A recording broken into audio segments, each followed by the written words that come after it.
Hello friends, welcome back to once again. मैं राजकुमार मिश्रा एक बार फिर से आप सभी का स्वागत करता हूं। जैसा कि मित्रों, लास्ट टाइम हमने इस बात करें एसएससी का जो स्पीड टेस्ट नंबर 05 था वो डिस्कस किया था प्यारे बच्चों। और आज चूंकि हमारे सामने जो है एसएससी का जो डिस्कशन नंबर है वो 6 नंबर है। जैसा कि आप देख पा रहे हैं यहाँ पे आपको क्या दिख रहा है बच्चों, 6 नंबर जो है दिख रहा है। ठीक है, ये क्या दिख रहा है, 6 नंबर दिख रहा है। सो आज हम लोग जो डिस्कस करने जा रहे हैं वो क्या है, वो 6 नंबर है बच्चे। क्या है वो, 6 नंबर है। सो प्यारे बच्चों, बिल्कुल रेडी, स्टार्ट करते हैं। क्या है कि the steam burns more severe than the hot water because गर्म पानी की तुलना में भाप अधिक गंभीर रूप से जलाती है, क्योंकि आइए देखें अब इसका जो आंसर है वो क्या है। क्योंकि कह रहा है कि गर्म पानी की तुलना में गर्म भाप जो है वो गंभीर रूप से जलाती है, क्योंकि सही आंसर है स्टीम हैज हाई टेम्परेचर। मतलब भाप का जो तापमान है वो ज्यादा होता है पानी के कंपेयर में। तो आइए पहले इसको हम लोग समझें क्या होता है। सिंपल देखो बेटा, अगर हम बात करते हैं, जैसे मान लो कि ये एक बाउल है इस तरीके से, और नीचे जो है इसको जो है आग लगाया गया है। इसमें लकड़ियों के हिस्से से आग लगाया गया है, मान लो इस तरह से करके, ऐसे ऐसे। अब यहाँ ये फ्लेम में ये क्या कर रहा है, ये जल रहा है। और यहाँ पे मान लो ये पानी का हिस्सा है, ये पानी का हिस्सा ऐसे। अब अगर हम बात करते हैं कि पानी के ऊपर इस तरह से बॉयल होती है स्टीम, इस तरीके से स्टीम निकलती है। स्टीम का मतलब होता है भाप। क्योंकि भाप में क्या होता है, भाप के जितने भी ड्रॉप्स होते हैं, ऐसे भाप में जितने भी ड्रॉप्स होते हैं, मान लो ये ड्रॉप है सभी, ये सभी क्या है, ये सभी क्या हैं, ड्रॉप्स हैं। ड्रॉप्स माने बूंदे हो गई।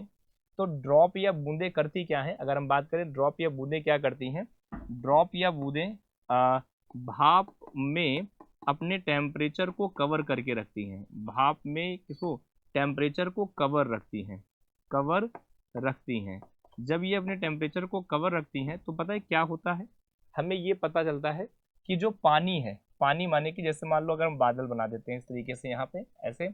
अब यहाँ पे ये बादल है ऐसे करके, ये सिंपल।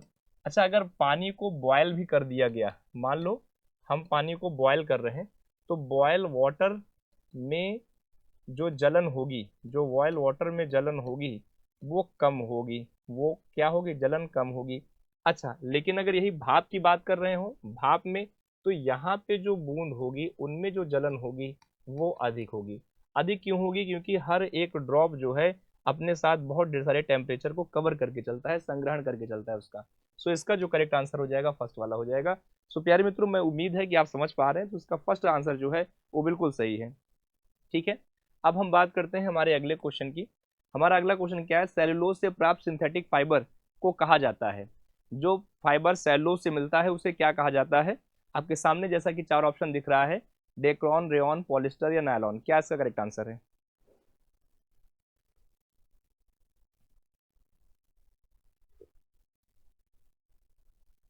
जैसा कि मित्रों, अगर हम बात करते हैं सेलुलोज, सेलुलोज से प्राप्त सिंथेटिक फाइबर को क्या कहा जाता है। आपके सामने 4 ऑप्शन दिख रहे हैं, डेक्रोन है, रेयॉन है, पॉलिस्टर है या नायलॉन है। तो बच्चे इसका जो करेक्ट आंसर है वो हो जाएगा रेयॉन। क्या हो जाएगा, रेयॉन। याद रखेंगे, सेलुलोज। अच्छा, सेलुलोज से चूंकि कई चीजें भी याद आती हैं, अगर हम ये कह दें सेलुलोज, और अगर शारीरिक अंगों में या पेड़ पौधों की पत्तियों में भी जो है सेलुलोज के कंटेंट मिलते हैं। क्योंकि यहाँ पे सेलुलोज अगर किसी सिंथेटिक सिंथेटिक फाइबर की बात करते हैं, फाइबर की बात करते हैं, तो जो इसके साथ कवर करता है उसको हम कहते हैं रेयॉन। क्या कहते हैं बच्चे उसको, उसको हम कहते हैं रेयॉन। क्या कहते हैं उसको हम लोग, तो रेयॉन। सो रेयॉन जो है बच्चे, इसका जो है वो बिल्कुल करेक्ट आंसर है रेयॉन। सिंथेटिक फाइबर की बात करते हैं, तो इसका जो करेक्ट आंसर है, इसका करेक्ट आंसर क्या है, रेयॉन है। ठीक है, रेयॉन जो है इसका करेक्ट आंसर है। अब हम बात करते हैं अगले अगले अगले क्वेश्चन की। What is the monetary protocol concern with. Monetary protocol किससे संबंधित है। Checking the global warming, checking the global depression, both A and B is correct और नन ऑफ अबव। तो क्या है, सबसे पहले समझिए, अगर हम बात करते हैं, जैसे ये हमारी पृथ्वी है, अगर बच्चों हम बात करते हैं ये हमारी पृथ्वी है। अब हमें पता है कि हमारे पृथ्वी पे बहुत ढेर सारे पेड़ पौधे हैं, बहुत ढेर सारे पेड़ पौधे हैं। और ये पेड़ पौधे क्या करते हैं, पूरे पृथ्वी पे होने वाले टेम्परेचर को, पूरे पृथ्वी पर होने वाले टेम्परेचर को क्या करते हैं, ये कंट्रोल करते हैं। ये पूरे पृथ्वी पर होने वाले टेम्परेचर को क्या करते हैं बच्चों, ये लोग ये कंट्रोल करते हैं।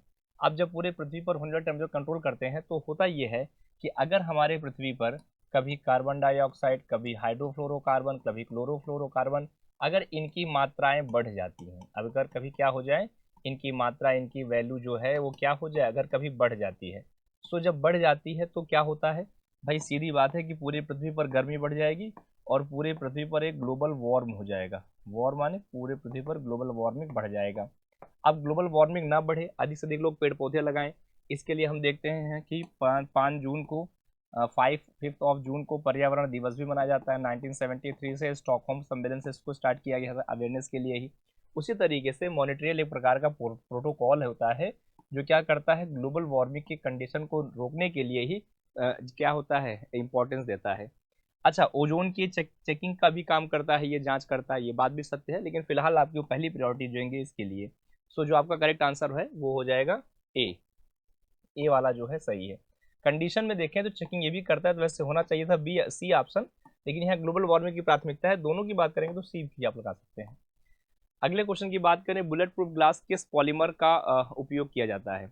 अगर बात करते हैं हम लोग बुलेट प्रूफ जैकेट में, तो बुलेट प्रूफ जैकेट में किस प्रकार के पॉलीमर्स का यूज होता है। आपके सामने 4 ऑप्शन दिख रहे हैं, पॉलीथीन, पॉलीवाइनिल क्लोराइड होता है, लेक्सॉन होता है, या पॉलिस्टर होता है। आइए बात समझिए, अगर हम बात करते हैं बुलेट प्रूफ जैकेट की, बच्चों अगर हम बात करें बुलेट प्रूफ जैकेट की, सो बुलेट प्रूफ जो जैकेट है ये किसकी बात करता है, ये बात करता है लेक्सॉन की। किसकी बात करता है, लेक्सॉन की, जिससे जो बुलेट होती है वो पार नहीं जा पाती। ये ऐसे ऐसे बुलेट आके टकरा के यहाँ से क्या हो जाती है, टकरा के रिफ्लेक्ट हो जाती है, और इंसान को सिर्फ झटका लगता है, बुलेट का असर इस पर नहीं हो सकता। तो क्या है करेक्ट आंसर, लेक्सॉन है।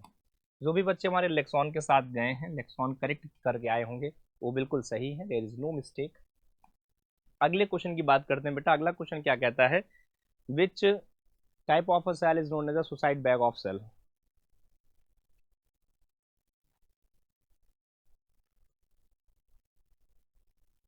अगर हम बात करते हैं आत्महत्या की थैली या सुसाइड बैग सेल किसे कहते हैं, तो ऐसे में जो करेक्ट आंसर हो जाएगा बच्चे वो लाइसोसोम का हो जाएगा। क्या हो जाएगा इसका करेक्ट आंसर, लाइसोसोम। आइए हम एक बार इसको थोड़ा समझने का प्रयास करें मित्रों। जैसा कि आप देखते हैं, मान लो ये एक संरचना है, ये सेल का स्ट्रक्चर हो गया, ये क्या हो गया, ये एक सेल का स्ट्रक्चर है, माने अगर हम इसको हिंदी में कहें तो कोशिकीय संरचना है। अच्छा बच्चों, अगर कहा जाए कोशिका के बारे में, सेल के बारे में, तो कोशिका की खोज करने वाले जो व्यक्ति थे उनका नाम था रॉबर्ट हुक। क्या नाम था, रॉबर्ट हुक। अब रॉबर्ट हुक ने इसकी खोज की थी 1665 में, और पहली बार फर्स्ट टाइम जो लिविंग सेल को डिस्कवर करने वाले थे, लिविंग सेल, तो लिविंग सेल को डिस्कवर करने वाले व्यक्ति थे एंटोनी वॉन ल्यूवेनहॉक। क्या नाम था, एंटोनी वॉन ल्यूवेनहॉक। ल्यूवेनहॉक ये जो हैं इसको खोजने वाले व्यक्ति थे। अब होता क्या है, हर एक कोशिका की बात करें तो हर एक कोशिका में सबसे पहले तो एक केंद्रक होता है बच्चे। क्या होता है, केंद्रक। केंद्रक को हम कहते हैं न्यूक्लियस। अच्छा, केंद्रक की खोज निकोलस ने की थी और पुरकिंजे ने इसके बारे में रिसर्च करके बात की थी। उसी तरीके से एक हिस्सा होता है जिसे हम कहते हैं लाइसोसोम। क्या कहते हैं बच्चों, एक हिस्सा होता है जिसको हम लोग कहते हैं लाइसोसोम। लाइसोसोम। अच्छा, लाइसोसोम की अगर हम बात करें बच्चों, तो लाइसोसोम की खोज की थी डी डुवे ने। किसने खोज की थी इसकी, डी डुवे ने। अच्छा, लाइसोसोम को आत्महत्या की थैली या सुसाइड बैग ऑफ सेल के नाम से जानते हैं। सुसाइड बैग ऑफ सेल के नाम से, सुसाइड बैग ऑफ सेल क्या कहते हैं, सुसाइड बैग ऑफ सेल कहते हैं। सो इस तरीके की संरचनाओं का जो निर्माण होता है वो ऐसे करके आप जो देख पा रहे हैं, ये सेल का स्ट्रक्चर इस तरह से बनता है और इस तरह से चीज़ें होती। सो आपके सामने जो है चीज़ें अंकित है, क्लियर है। आई hope you will got very easily, समझ में आ रहा होगा। सो करेक्ट है। अच्छा, राइबोसोम की बात करें, राइबोसोम की खोज पुरकिंजे ने की थी। सेंट्रोसोम, ये भी एक सेंट्रलाइज पार्ट होता है। माइटोकॉन्ड्रिया को कोलिकर और सीबेंडा ने खोजा था, और इसको नाम भी देने का काम किया था। इसे हम कह सकते हैं, अगर कहना चाहें तो energy how powerhouse of cell भी कहते हैं। सो इस तरह से अब अगला क्वेश्चन है, तुम मुझे खून दो मैं तुम्हें आजादी दूंगा, ये शब्द किसके हैं? जल्दी से बताएंगे सब किसके हैं।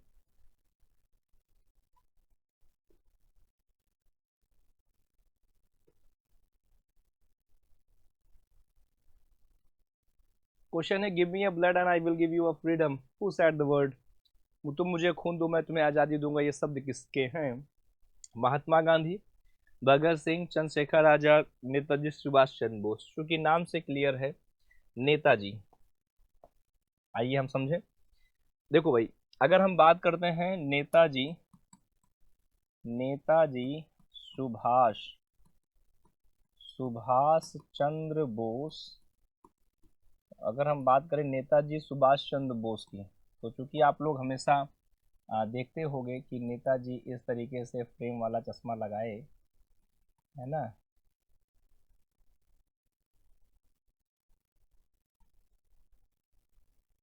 ये मान लो ऐसे नेताजी हैं, ठीक है। नेताजी ने क्या किया था, 1943 में आज़ाद हिंद फौज का गठन किया था। आज़ाद हिंद फौज, इसका इन्होंने क्या किया था, इसका इन्होंने गठन किया था। बाद में शहीद और स्वराज जैसी उसकी चीज़ें बनाई थी।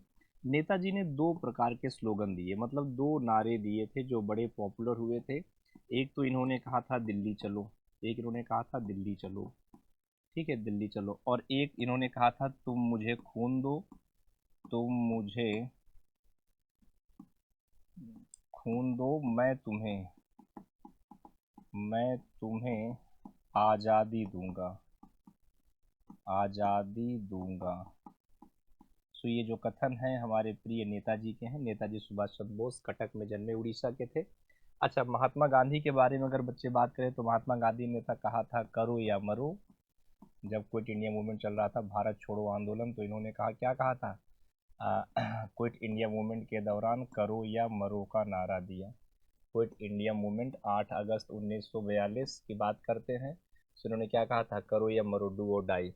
भगत सिंह 1931 में फांसी पे झूल गए थे, और 23 मार्च 1931 को उन्होंने क्या किया था, जेपी सैंडर्स को गोली मारी थी। चंद्रशेखर आज़ाद, ये आज़ाद ही थे, ये भी 1929 में 28 फरवरी को बेचारे गोलियों का शिकार हो गए थे ये। अच्छा सॉरी, 1931 में, लगभग 1931 की बात है, इनका भी 31 के आसपास का समय है। और ये भी जो है एल्फ्रेड नोबल पार्क में मारे गए, इलाहाबाद क्षेत्र में। सो ये इनके बारे में कुछ प्रमुख बातें थी जो मैंने आपको बताया मित्रों। अब हम बात करते हैं, अगला क्वेश्चन हमारा क्या कहता है, the lower layer of the atmospheric is called, वायुमंडल की सबसे निचली परत का अध्ययन क्या कहा जाता है? आइए फटाफट देख लेते हैं कौन सा परत किधर का अध्ययन कैसे क्या होता है। जैसे कि बच्चों अगर हम बात करते हैं, ये हमारी अर्थ है, ये हमारी पृथ्वी है। अब अगर हम बात करते हैं इस तरीके से कुछ लेयर्स की, सो 1 2 3 4 और ये 5, ये इस तरीके से अलग अलग 5 हिस्सों की कुल लेयर है। अब हम इनके नाम देखते हैं। जो सबसे पहला लेयर होता है बेटा, उसका नाम होता है ट्रोपोस्फेयर। क्या होता है? ट्रोपोस्फेयर। जो इसके ऊपर का लेयर होता है उसे हम माफ़ करिएगा, उसे हम कहते हैं स्ट्रेटोस्फेयर। क्या कहते हैं?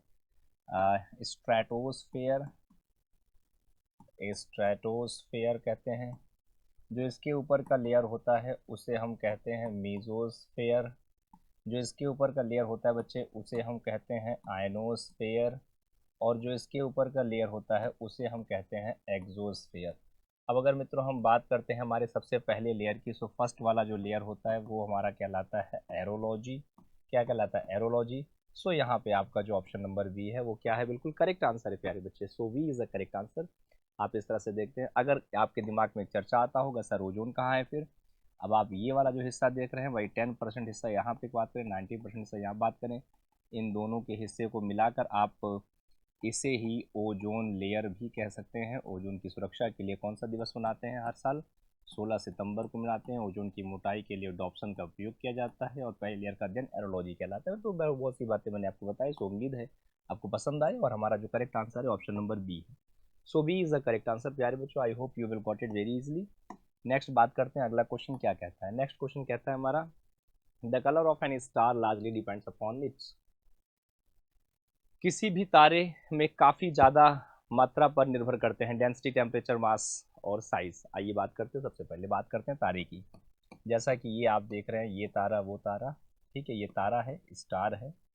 सबसे पहले बात करें, कोई भी तारा जो है या सभी तारे न्यूक्लियर फ्यूजन की रिएक्शन करते हैं, माने नाभिकीय संलयन की संरचना का ये वादन दिखाते हैं, या नाभिकीय संलयन की संरचना ये करते हैं नाभिकीय संलयन में। एक बात सबसे पहले आपके दिमाग में ये बात सेट होनी चाहिए, एक पॉइंट। अच्छा, अगले पॉइंट की बात करते हैं।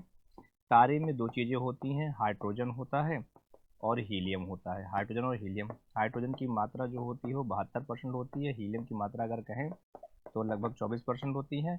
और इसके साथ में अन्य चीज़ों में जैसे अदर गैसेस भी होती हैं, बहुत ढेर सारी अदर गैसियस कंटेंट्स भी होते हैं, जिनमें इनकी मात्रा लगभग जो है 4% के आसपास। तो इस तरीके से अगर हम कहें तो टोटल जो वैल्यू हो जाती है वो कितनी हो जाती है, 100%। अब तारे क्या करते हैं, एनर्जी बर्न करते हैं, मतलब जलते हैं। तो जब ये एनर्जी बर्न करते हैं तो इनमें जो है टेम्परेचर की बात होगी या टेम्परेचर का निर्माण होगा। सो तारों का रंग काफ़ी हद तक जो है उन पर निर्भर करता है। तो निर्भर करेगा तो किस पे निर्भर करेगा, उनके तापमान पे। सो ऐसे में जो हमारा करेक्ट आंसर है वो temperature. I hope you will got very easily. Temperature जो है करेक्ट है। टेम्परेचर जो भी हमारे प्यारे विद्यार्थी टेम्परेचर के साथ जा रहे हैं, जिन हमारे बच्चों ने टेम्परेचर कहा, उन सभी का आंसर क्या है, बिल्कुल सही है बच्चों, temperature is a correct. So temperature जो है बिल्कुल सही है। अगले क्वेश्चन की अगर हम बात करें बेटा, तो अगला क्वेश्चन हमारा क्या कहता है, अगला क्वेश्चन कहता है the acid present of the stomach the help of the digestion the food. पेट में मौजूद एसिड जो भोजन को पचाने में मदद करता है, कौन सा है। तो सिंपल सी बात है, अगर हम बात करते हो तो HCl एसिड, हाइड्रोक्लोरिक एसिड होता है बेटा। क्या इसका करेक्ट आंसर होता है, हाइड्रोक्लोरिक एसिड। आइए अब बात करते हैं एक ह्यूमन बीइंग स्ट्रक्चर की, और इसको देखकर आप इसको अच्छे से समझ पाएंगे, ठीक है। जैसे कि अगर हम बात करते हैं, इस तरीके से एक मनुष्य की संरचना आप देख पा रहे हैं, ऐसे।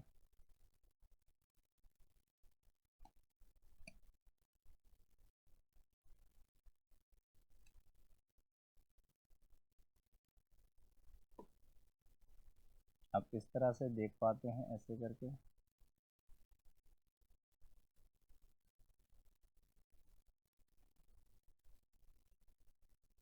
ऐसे अब आप एक ये इस तरह एक मनुष्य की संरचनाओं को देख रहे हैं आप इस तरीके से, और ये इस तरह से, और यहाँ पे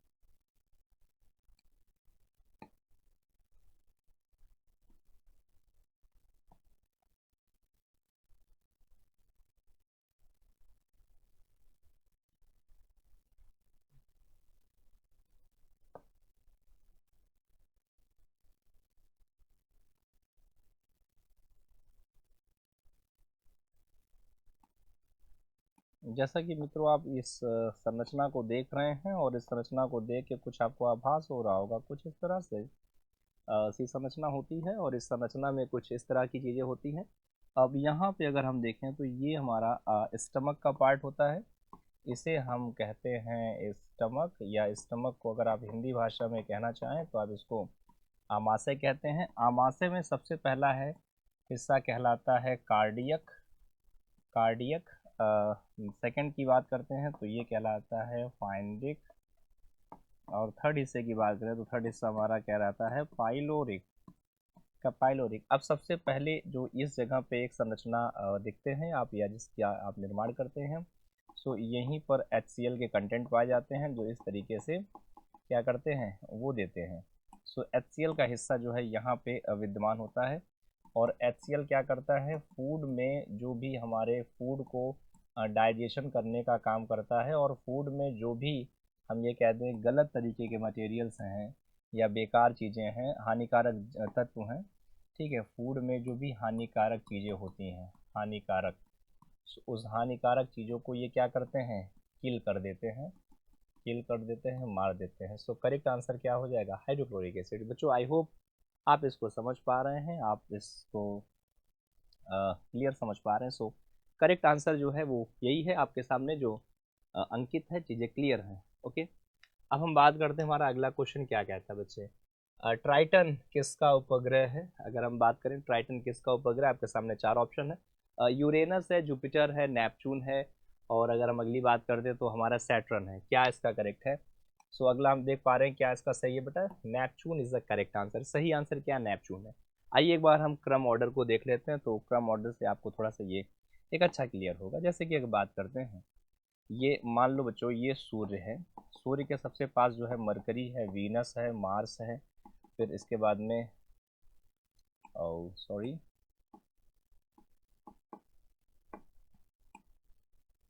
ये हो गया अर्थ हो गया, ये मार्स हो गया, एस्टेरॉयड बेल्ट हो गई, जुपिटर है, सैटर्न है, यूरेनस है और नेपच्यून है। अब हम बात करते हैं, जैसे देखो सबसे पहले जो ये बुध है, बुध है, बुध के कोई भी उपग्रह नहीं है, नो मून। अब वीनस की बात करते हैं, माने ये शुक्र है, इसका भी कोई उपग्रह नहीं है। ये बात करते हैं पृथ्वी है, और पृथ्वी का जो उपग्रह है बेटे वो क्या है, मून है या चंद्रमा है। ये बात करते हैं मंगल है, मंगल का जो उपग्रह है वो है फोबोस और डिमोस। फोबोस और डिमोस को कहा जाता है भय और आतंक, भय और फियर और टेरर, ठीक है। जैसे जुपिटर है, अब जुपिटर की बात करें नासा के अनुसार बेटा इसके पहले 69 थे, अभी जो है इसके बढ़ गए हैं, अभी लगभग इसके कितने हैं, 92 हो चुके हैं, तो 23 इसके बढ़ गए हैं। अगर इसके प्रसिद्ध या फेमस हम उपग्रहों की बात करें बृहस्पति के, तो बृहस्पति का जो प्रमुख उपग्रह है वो है गायनामीड।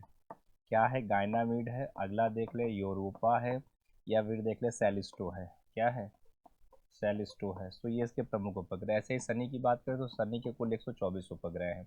शनि के उपग्रहों की संख्या में टाइटन इसका प्रमुख है। क्या है, टाइटन इसका क्या है, प्रमुख है। अब ऐसे बात कर लेते हैं हम यूरेनस की। यूरेनस की बात करते हैं तो यूरेनस के लगभग जो है 23 से 29 के आसपास इसके उपग्रह हैं। नेपच्यून की बात करते हैं तो इसका उपग्रह जो है उसका नाम है ट्राइटन, और एक दूसरा भी इसका नाम है जिसका नाम है मैरिडा। सो करेक्ट आंसर इसका हो जाएगा, क्या नाम है, Triton. So Triton is the correct answer. I hope आप इसको समझ पा रहे हो कहाँ पे कौन कौन सी है। और बीच में ये जो आप हिस्सा देखते हो बच्चे, इसे हम कहते हैं एस्टेरॉयड बेल्ट। अगले क्वेश्चन पे चलते हैं। हमारा नेक्स्ट क्वेश्चन क्या कहता है, नेक्स्ट कहता है the liquid waste of the kitchen and bathroom is the residence is known as. निवास स्थान की रसोई और बाथरूम से निकलने वाले तरल अपशिष्ट के पदार्थ के रूप को क्या कहते हैं। मतलब ये लैट्रिन बाथरूम और तमाम जगह से या फिर किचन वगैरह से जो वेस्टफुल मटेरियल या वाटर निकलता है उसे क्या कहते हैं। Refuse, storm water, slag, slag, domestic sewage क्या कहलाता है। तो इसका करेक्ट आंसर जो है वो स्लैग कहलाता है बच्चे। क्या कहता है, स्लैग। सिंपल एक बात आप समझें, स्लैग का मतलब है वेस्टफुल, वेस्टफुल वाटर एंड अपशिष्ट पदार्थ। आप इसको हिंदी में अपशिष्ट पदार्थ भी कह सकते हैं। क्या कह सकते हैं, अपशिष्ट पदार्थ। सो इसका सी आंसर जो है बच्चे वो सही है। जो भी विद्यार्थी हमारे सी आंसर के साथ जा रहे हैं वो बिल्कुल सही कह रहे हैं, there is no mistake. Next क्या है, डेंगू बुखार के कारण मानव शरीर में निम्नलिखित में किसकी कमी हो जाती है। बेटा जब डेंगू बुखार होता है तो अगर हम बात करते हैं तो डेंगू बुखार में इंसान का प्लेटलेट घट जाता है। क्या होता है, प्लेटलेट। आइए बात करते हैं हम लोग ब्लड की। सबसे पहले व्हाट इज ब्लड। सिंपल सी बात है बेटा, जब भी ब्लड की बात कही जाए तो ब्लड को आपको कहना है फ्लूइड कनेक्टिव टिश्यू। ब्लड क्या है, फ्लूइड है, कनेक्टिव है, टिश्यू है। मतलब एक तरल क्या है ये, एक संयोजी ऊतक है। ब्लड की बात करते हैं तो ब्लड में तीन तरह की चीज़ें होती हैं, तीन तरह की चीज़ें होती हैं। एक होता है आरबीसी का हिस्सा, एक होता है डब्ल्यूबीसी का हिस्सा, और एक हिस्सा हिस्सा होता है हमारा प्लेटलेट का हिस्सा। एक क्या होता है, प्लेटलेट का हिस्सा होता है। सो जब कभी किसी व्यक्ति को डेंगू फीवर होता है, क्या होता है, डेंगू फीवर होता है। सो डेंगू फीवर के दौरान उसकी क्या होती हैं, प्लेटलेट घटने लगती हैं। प्लेटलेट क्या होती हैं, घटने लगती हैं। सो अगर प्लेटलेट घट जाती हैं तो उसको डेंगू। अगर मान लो, अच्छा वैसे सिंपल मैं आपको बता दूं प्यारे बच्चे, कई बार ऐसा भी होता है बच्चों को दिमाग पर दशा प्लेटलेट कितनी होनी चाहिए, फिर ये भी समझ लो एक बार। अगर हम बात करते हैं 1 ड्रॉप ऑफ ब्लड, जैसे मान लो ये है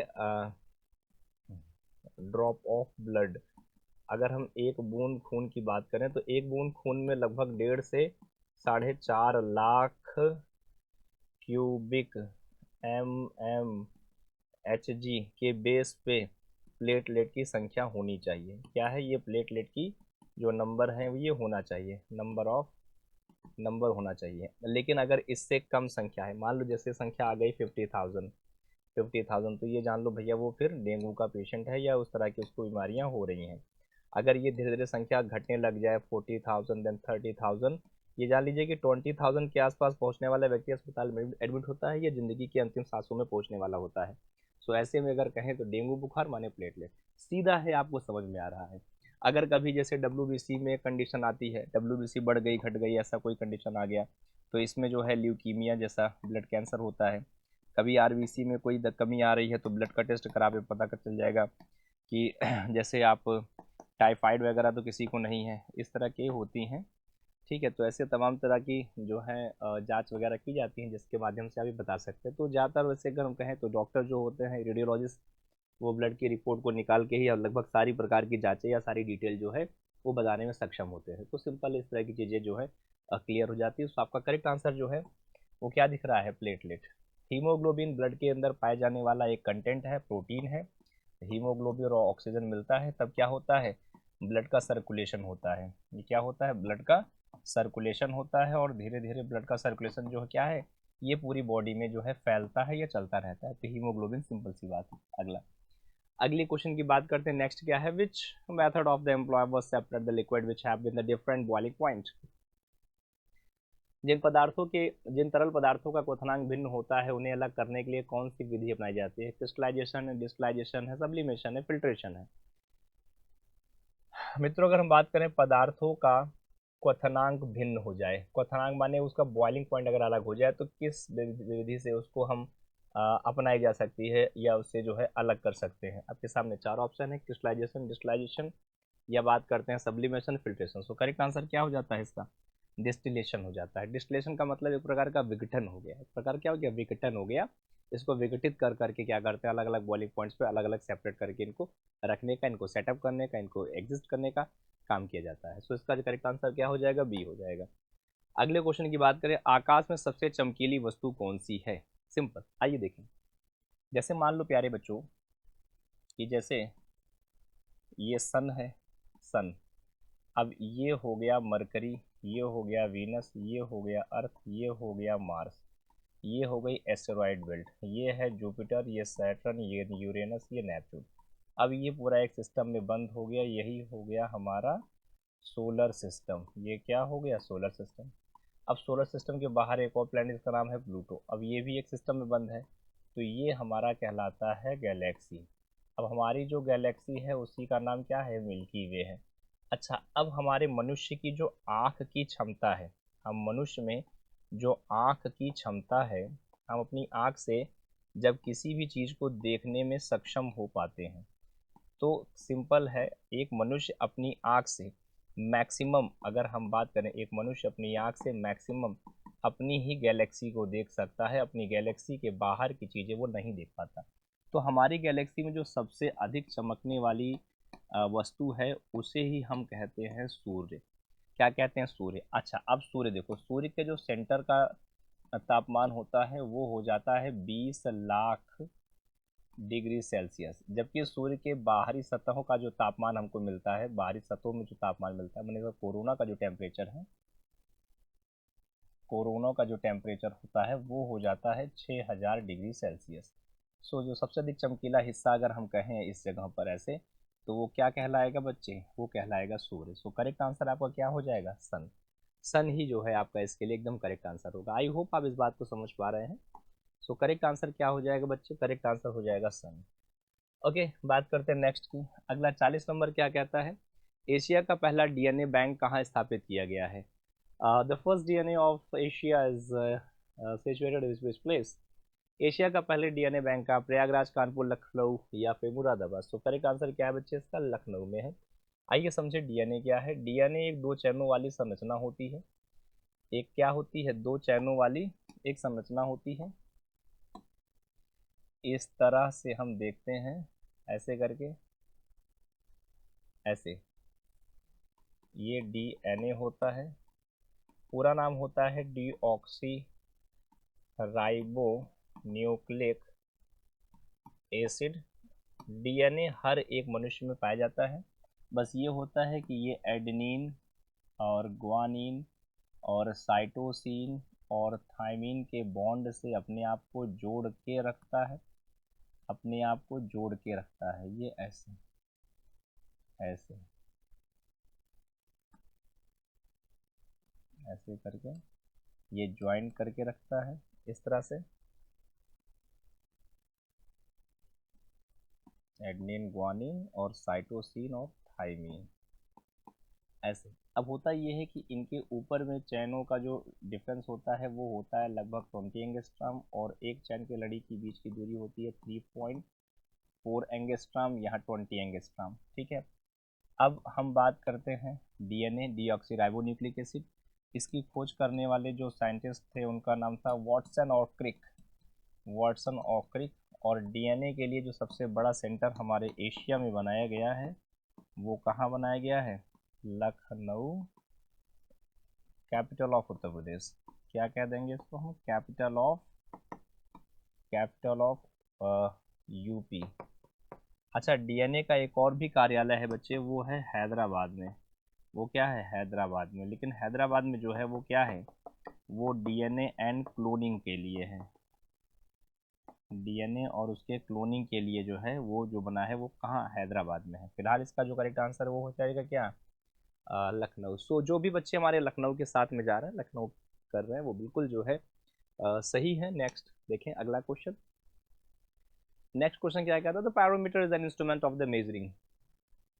पायरोमीटर एक उपकरण है जिसका उपयोग के मापन के लिए किया जाता है। High temperature, magnetic field, electric field या लेटेंट हीट। आइए बच्चे इसकी बात करते हैं, समझ लीजिए पहले। अगर हम बात करते हैं पायरोमीटर, पायरोमीटर की बात करते हैं तो पायरोमीटर किसके लिए होता है? ये होता है हाई टेम्परेचर के लिए। ये किसके लिए होता है? हाई टेम्परेचर के लिए होता है पायरोमीटर। क्या हो जाएगा करेक्ट आंसर इसका? पायरोमीटर। सो पायरोमीटर किसके लिए होता है? हाई हाई टेम्परेचर के लिए होता है। तो जो भी विद्यार्थी हमारे हाई टेम्परेचर के साथ में जा रहे हैं वो बिल्कुल जो है उचित है, बिल्कुल सही है। मुझे उम्मीद है कि आप इसको समझ पाए हैं। ओके ओके बच्चों, हम अगले क्वेश्चंस पे आते हैं। हमारा जो नेक्स्ट प्रश्न है वो क्या है, उस पर आइए चर्चा करें, देखें क्या है। ये क्या है? सही है, हाई टेम्परेचर है। ओके, नेक्स्ट क्या है क्वेश्चन? अगला क्वेश्चन क्या था? Where did the so call the black hole tragedy place? Where did so, तथा कथित ब्लैक होल त्रासदी कहाँ घटित हुई है? बेटा अगर जो भी ब्लैक होल की त्रासदी है वो कलकत्ता में घटी है। कहाँ घटी है? कलकत्ता माने वेस्ट बंगाल। अगर हम इस तरीके से भारत के मैप को बनाएं ऐसे करके, और इस तरह से आप देखते हैं ये ऐसे है। अब यहाँ जो आप रीजन देख रहे हो, ये वाला ही जो क्षेत्र है ये है वेस्ट बंगाल का रीजन। ये क्या है? वेस्ट बंगाल का है। और वेस्ट बंगाल की ही जो कैपिटल है वो है कलकत्ता। और यहीं पे अभी ब्लैक होल की त्रासदी घटी है। ठीक है, ये जब भी कोई तारा अपने वास्तविक चंद्रशेखर सीमा की लिमिट को क्या करता है? क्रॉस करता है। सो क्रॉस करने के बाद की स्थिति के बाद वो धीरे धीरे ब्लैक होल में कन्वर्ट होता है। सो ब्लैक होल कन्वर्ट होने की स्थिति में दिखता भी है त्रासदी, एक घटना होती है जो कहाँ पे भी घटित हुई है? कलकत्ता में हुई है। सो कई आंसर क्या है? कलकत्ता है। ये बिल्कुल करेक्ट आंसर है। नेक्स्ट क्वेश्चन की बात करते हैं। Who has been appoint the president of Indian wrestling federation? भारतीय कुश्ती महासंघ के अध्यक्ष के तौर पे किसे नियुक्त किया गया है? आपके आप क्वेश्चन दिख रहे हैं। अनुराग ठाकुर, ब्रिजभूषण सिंह, जय सिंह और संजय सिंह। सो क्या इसका करेक्ट आंसर है? मित्रों इसका जो करेक्ट आंसर है वो संजय सिंह है। क्या है? संजय सिंह। अगर आइए बात करते हैं हम लोग भारतीय कुश्ती, भारतीय कुश्ती महासंघ, भारतीय कुश्ती महासंघ का जो अध्यक्ष चुना गया है, अध्यक्ष चुना गया है, तो उसके लिए सही आंसर है श्री संजय सिंह जी। श्री संजय सिंह जी। तो श्री संजय सिंह जो हैं भारतीय कुश्ती महासंघ अध्यक्ष के जो है के तौर पे नियुक्त किए गए हैं। सो करेक्ट आंसर क्या हो जाएगा? करेक्ट आंसर हो जाएगा श्री संजय सिंह जी। मित्रों हम नेक्स्ट क्वेश्चन की बात करते हैं। रेलवे इंजन का आविष्कार किसने किया था? सो बहुत ही सिंपल सा और अच्छा सा क्वेश्चन है, मैं समझता हूँ लगभग सभी बच्चों को पता होगा। George Stephen, George Stephen. आइए बात करते हैं। जैसा कि मित्रों आप देखते हैं कि इस तरीके से रेलवे का अगर हम कहें, आप ये देखते हैं ऐसे, और ये मान लो ऐसे, और भी ऐसे करके और भी रेलवे के इंजन के डिब्बों के नुमा जो है संरचनाएं आपको अगर दिख रही हैं, ये ऐसे हैं, और ये ऐसे हैं,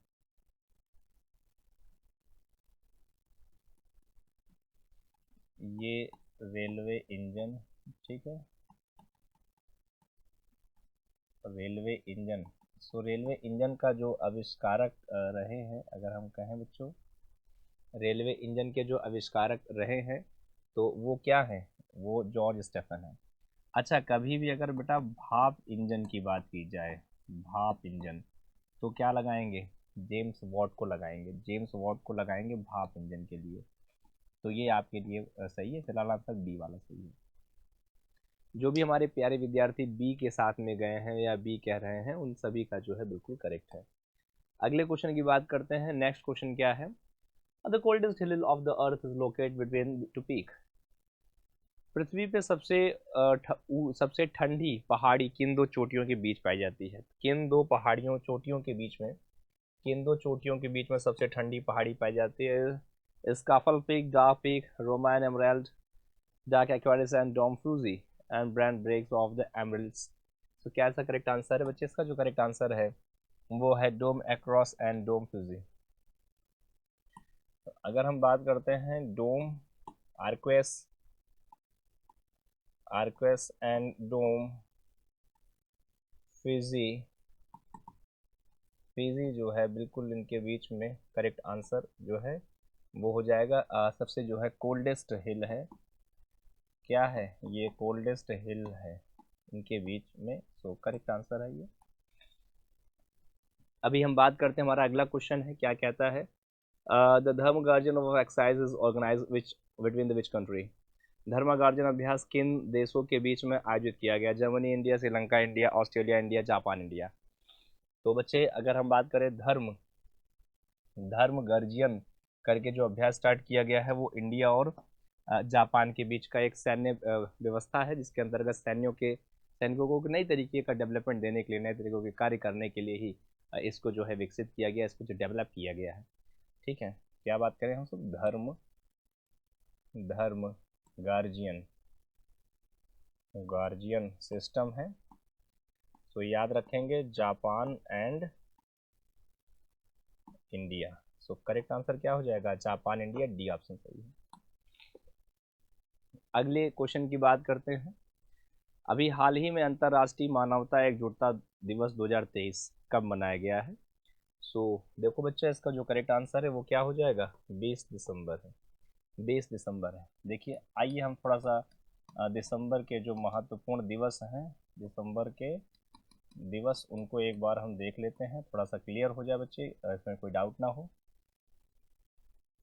जैसे अगर हम बात करते हैं 1 दिसंबर, क्या बात करें, 1 दिसंबर, तो ये हो जाता है एड्स दिवस। क्या होता है बच्चे, एड्स दिवस। 1 दिसंबर को होता है एड्स दिवस, जो आपको याद रखना है, मेन बातें हैं। जैसे अगर बात करते हैं 5 दिसंबर, तो ये होता है सॉइल या मिट्टी दिवस। ये क्या होता है, सॉइल या मिट्टी दिवस।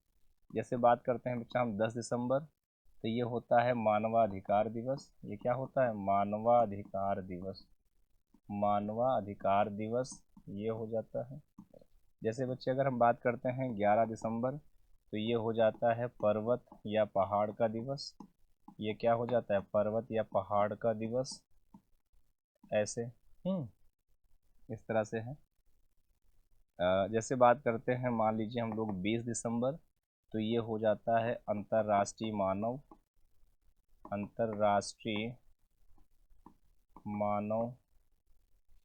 एकजुटता दिवस।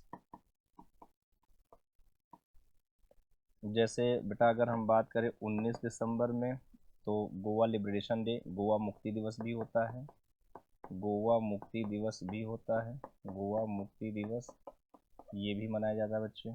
जैसे अगर हम बात करते हैं 23 दिसंबर को, तो चौधरी चरण सिंह की याद में किसान दिवस होता है, किसान दिवस, किसान दिवस किसके लिए होता है, चौधरी चरण सिंह की याद में।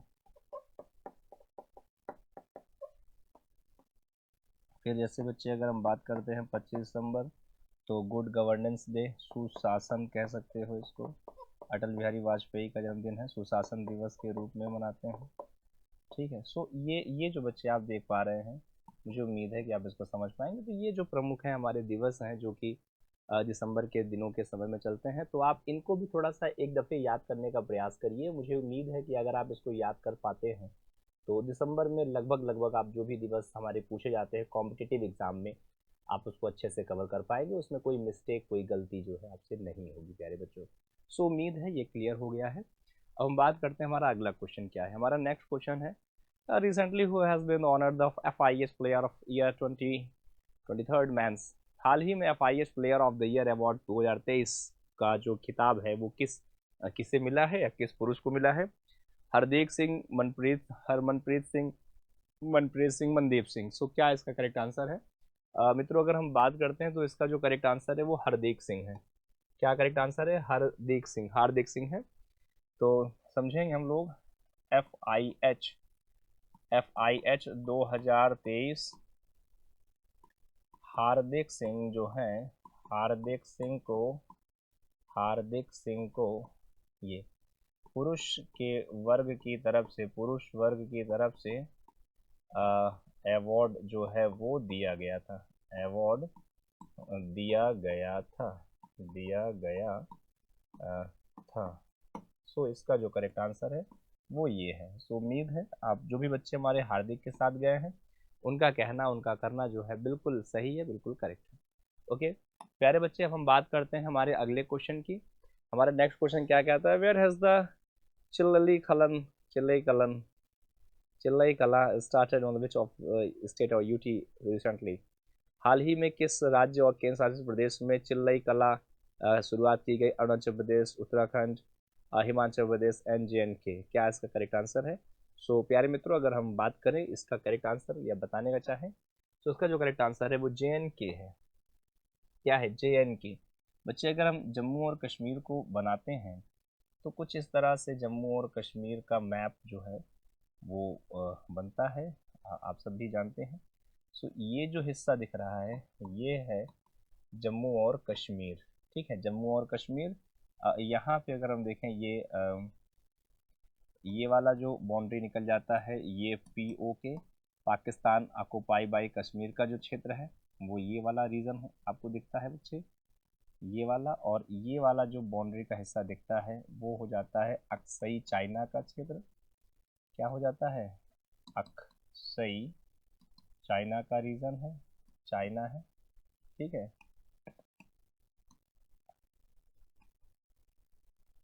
अक्सई चाइना वाला रीजन है यहाँ पे। ठीक है, और इसमें ही अभी जो है हमारा एक दिख रहा है जो कि चिल्लई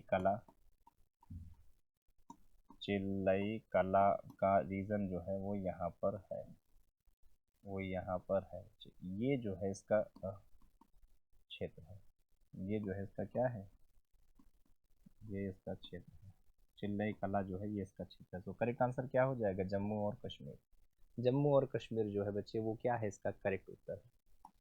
अब हम बात करते हैं ये जो है आज के समय का ये एकदम लास्ट क्वेश्चन है।